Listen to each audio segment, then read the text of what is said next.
that the scene that we have just seen is the end of a film copying Beethoven. And in that film, uh, you see the life of Beethoven, right?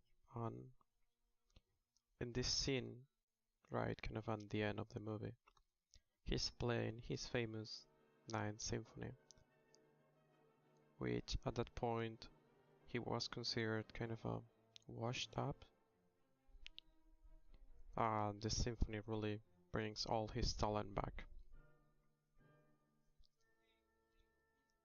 The sad part is that he is deaf. He cannot hear anything. And so there's one girl that is helping him manage the orchestra.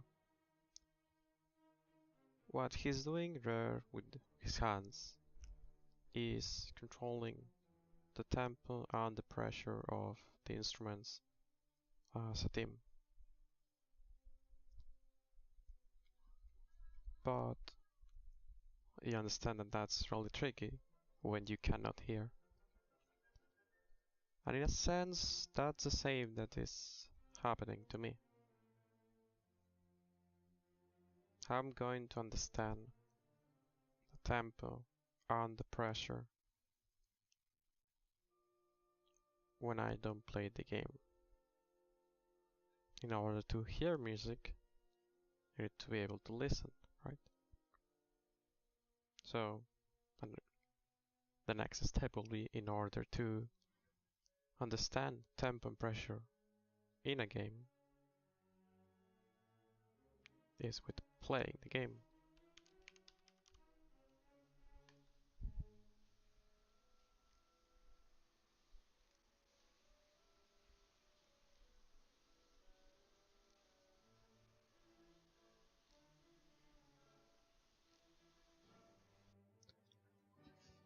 So I decided to search on Encyclopedia what is tempo. And from all the meanings that you have there, physic meaning, psychological meaning, philosophical meaning, the one that makes most sense is the music. Where tempo is a concept about allegro, how the song is being played, right? If the song is being fast or slow, and at which moment you should change. And in a sense, that's tempo in League too, right? If we have to play now fast, like you have all your comp, and you say, well, from minute 0 to 10, we're going to play Allegro. But after that, from 10 to 20, we're just going Adagio. Then we have to be a bit faster. So we're going Vivace because we're just going into our power spikes. See, it's kind of similar. But there's one key concept that it's missing, right? And it's the fact that you sometimes change how you want to play your tempo. Again, Andante, Presto, Allegro, Vivace, all those things, on how the enemy plays. This is not your composition that requires a tempo. You have a guidelines, but at the end of the day, it depends on what your enemy is doing. And whenever I have to look at things from one team into another, a battle, in a strategy game, just have to look for advice. What exactly is that? We're close with this, but we need a bit more information.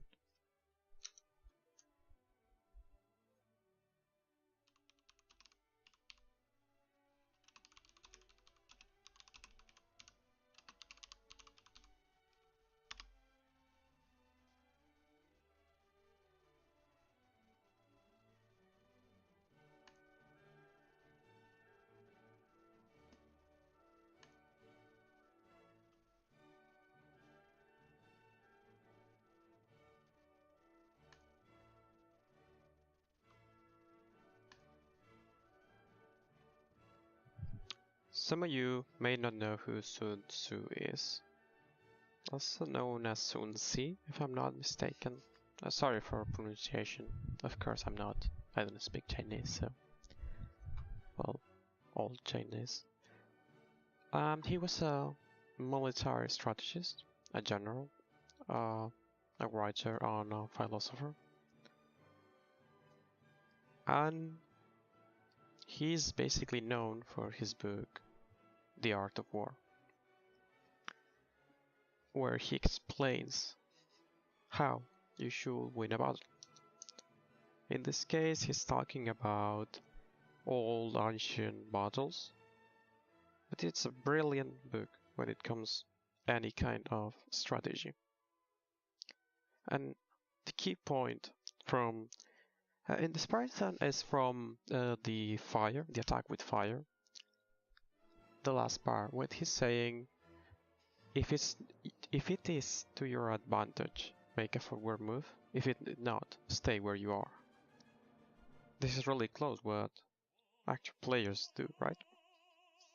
If you see your opponent making a mistake, positional mistake, see as mistake an ability mistake, you will make a move.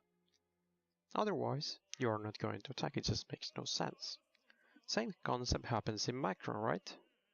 If your opponent is not making a mistake, you cannot really punish him.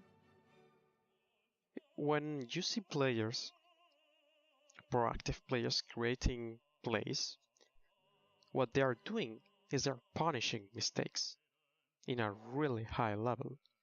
In order to go for a gank and execute a play, the enemy needs to make a mistake, because if he's playing absolutely perfect, if the enemy team knows every single move you're making and how to play against that, you're not going to kill him and you're not going to make a play. Even if you have the early game team, that's not going to happen. Now, however, there is this concept where, because champions have different kits and stats, sometimes based on the kit you will have the ability to punish mistakes from the enemy that the enemy cannot stop doing, based purely on the kit. If you have a sword master against an archer, you're not in an open field, and both of them are really far away from each other, the sword master is going to have a problem, right? He's just going to get hit all the time. He needs to somehow stop that. But he cannot do that like really easy. He needs to make something happen. And that's because of the inherent kit and abilities of both warriors in this case. Same happens when you change things, like taekwondo against karate and shit like that. Based on the kits and how you play, you're going to have forced errors that you can just not stop doing, even if you wanted to. These are the common errors. This is purely from a strategic point. So when it says if it is to your advantage, make a forward move. If it's not, stay where you are. It's really simple concept. It makes a lot of sense, but this is really hard to execute. You need to understand both warriors, player, champions kit to almost perfection, and you need to understand what errors are being made because they're need to be made because the enemy cannot stop making them, or you cannot stop making them, and what errors are just going to happen because you as a human made a mistake. That's the key factor, and that's the base when you're going to utilize tempo, because when he makes a mistake, it doesn't matter if it was forced or not, then you have an opportunity. And this is a really powerful concept. You cannot make a move. You cannot play your song. You cannot play aggressive or defensive if you don't understand those opportunities based purely on the match. And of course, if you see your enemy making a mistake, you can use that like in a lot of ways, right? You can use that to you take him like some health. He has to go base now, right? Because he made a mistake. Now you can punish him by rotating, by pushing the lane, by putting a ward in the enemy jungle, by going back to base and getting faster to your lane and having wave management priority, well, back priority. There are a lot of ways, and that will decide if you're playing your champion slow or fast. But the opportunity is the base. You always need that opportunity. This is a really powerful concept. And then we have the other concept, also a really good one. It is, if the enemy has occupied them before you, do not follow him, but retreat and try to entice him away. Basically, if your enemy controls a part of the map, you cannot be there. That's what it's telling. Or again, a simple basic concept, right? Because they will be prepared to attack you. And this is the map control. You have first concept, opportunity, this new concept, map control. And together, this creates what you can define as the base of the game. And now, we can actually talk about what is tempo.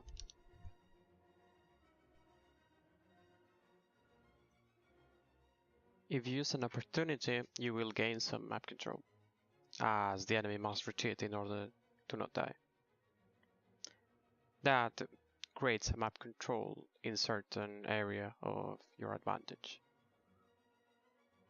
And so we can define tempo or tempo advantage as the time required by the enemy in order to regain control of that specific area. So what this actually means? How can you use that rather than in a definition in practice?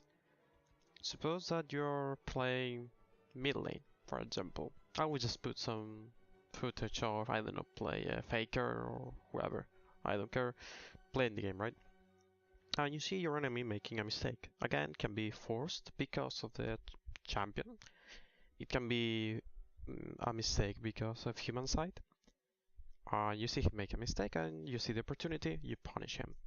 Suddenly, you have map control of the lane. You get some map control on that part.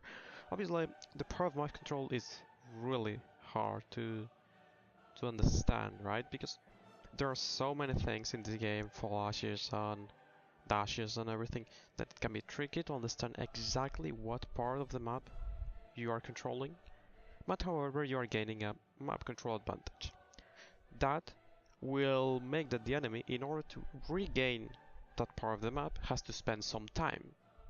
It can be pushing minions in order to, you know, just push the lane. It can be that he needs you to make a mistake so he can take some HP of your bar and then he can come back and, you know, control that part again. Or it can be by force, like he has to wait for you to make that mistake that you have to make because of the champion in order to come back. There are lots of ways of doing that.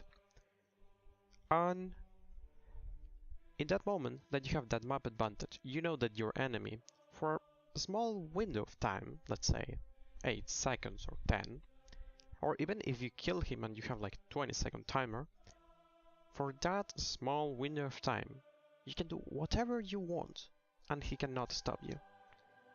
And that's the absolutely key point of tempo. And that can be used from, oh, I just killed the enemy jungler, he cannot come to Baron, we can do Baron, to more tricky things like, okay, I just pushed my lane, I'm going to put a ward for my jungle so he doesn't get invaded, because I'm playing passive, I don't want to push the tempo, the general tempo of the game, super far. But my tempo, my personal tempo, is working nice. So what we have at the end is tempo as how we are playing the game, tempo and as a team, how much time do we have until the enemy gets back control of the map, and tempo as just me, how much time do I have before my lane enemy or whoever I'm facing against has until he controls the lane back. And these are basically the three meanings of tempo that we use. Then you have Papa Smithy, who says tempo team comps, referring to team comps that need to push tempo super fast, but you know, that's just only him, I think. But basically that's tempo. And in order to properly use it, to properly control it, you need to understand how much time does your enemy has to gain control back of the map. If you're able to do that, you can do so many things. If you know that my enemy is going to be for exactly 8 seconds in that part of the map, and he cannot move from that point because otherwise he will be creating an opportunity for us to punish, that's big. That's really big, and I really hope that you guys are understanding how absolutely important and crucial this is. Anyway, this is everything from this episode.